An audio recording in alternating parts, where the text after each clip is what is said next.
CAA was representing the book because they represent Andy Weir, and Andy and CAA decided that they wanted to give it to Ryan because they thought Ryan would be a perfect Ryland Grace. There was like no other person that can do it, and I must say I totally agree.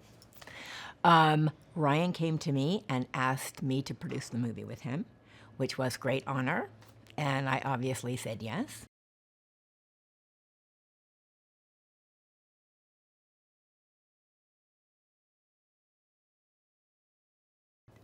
Ryan and I talked a lot about, who would be the right partners for us on the movie, and it didn't take more than maybe 3 seconds for us to both decide that there was nobody like Chris and Phil to do this movie. And Ryan had wanted to work with them forever, and this is the 7th movie I've made with them.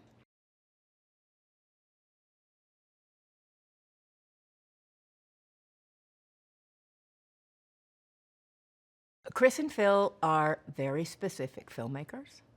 They have a sensibility that I think is hard to describe because it's so poignant and emotional and yet so funny at the same time.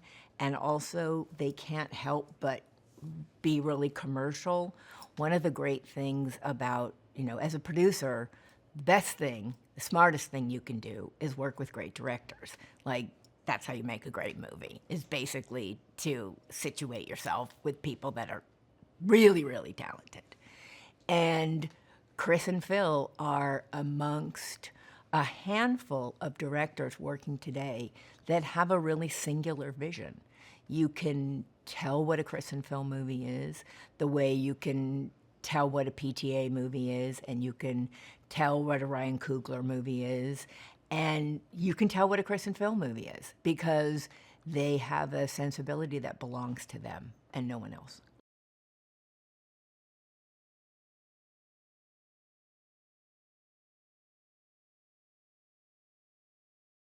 The idea is that a completely average person, like any of us, not a superhero, not an astronaut, just a normal person, winds up, opens his eyes on a spaceship, and has absolutely no idea where he is or how he got there.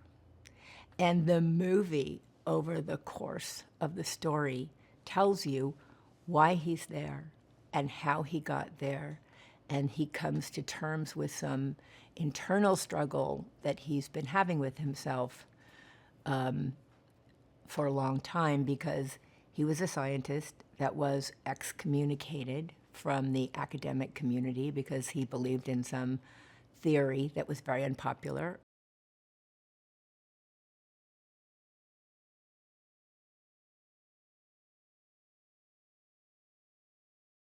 It was really important to us that she wasn't a high-heeled pencil skirt, the way that women who are powerful are always portrayed in movies, and that she was really tough, but because she was really smart, and that she also knew what she was asking people to do, and it weighed on her.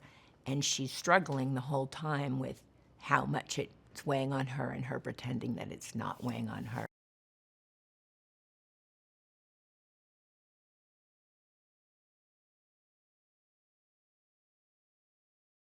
Every shot is beautiful, and every shot is inspired by wonder.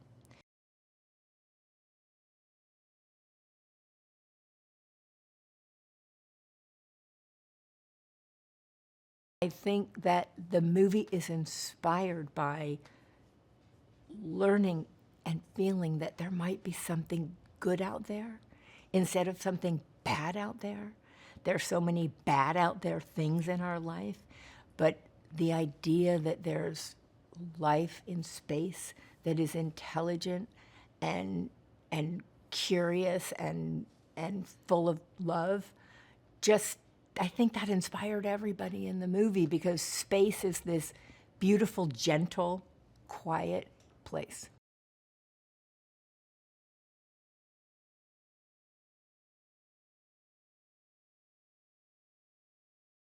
He set out to write a story about how friendship can save the world. And I think that's what the movie's about. And I think another thing that I think is profound about the film is that the movie posits a question. We're living in a time where everyone is scared of each other. No one trusts each other. Nobody wants to listen to each other. Everybody's in their silos, just believing what they believe and reading different newspapers and not opening themselves up to other people. And this movie is about that you have to listen. You have to learn someone else's language. You have to understand where they're coming from, or you can't save the world.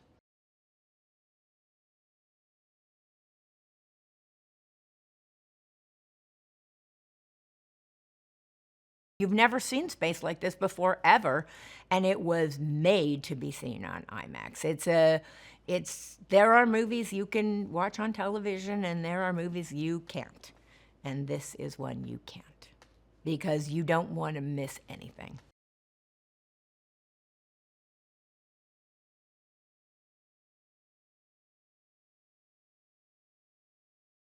I hope people come away with it being inspired about science and faith, because basically that's what the movie is about. The movie is about there's no reason to believe in something except you do.